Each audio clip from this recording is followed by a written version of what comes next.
that's the amazing thing about my job in the space that we have in the fermentation lab. You know, I'm fortunate enough to have a boss who believes that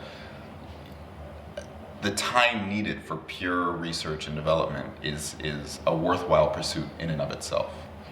You know, I feel pretty fortunate that I don't have those deadlines that, you know, chef isn't barking at me to be like, produce, because we are fortunate enough to be able to give the restaurant, to give the test kitchen legitimately new products on a regular basis.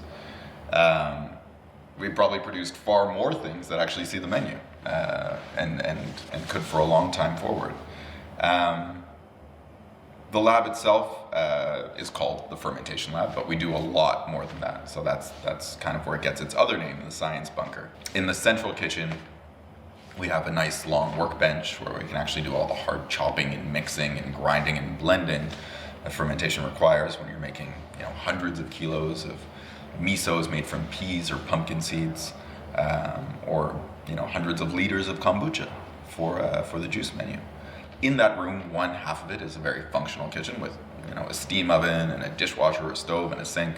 And the other half is kind of the more sciencey part of the lab, where we have everything from a centrifuge to a rotary evaporator to an ultrasonic homogenizer, and then one long wall of the lab has something called a supercritical fluid extractor in it, which is technology brought from the perfume industry and how they extract aromas using only compressed carbon dioxide.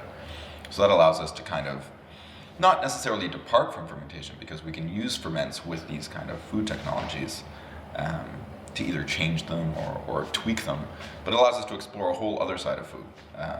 And that's just, you know, me trying to stay busy and not get bored of my job. You can ferment miso till the cows come home, but you know, those kind of off in the distance, pie in the sky discoveries they're still waiting to be found out there.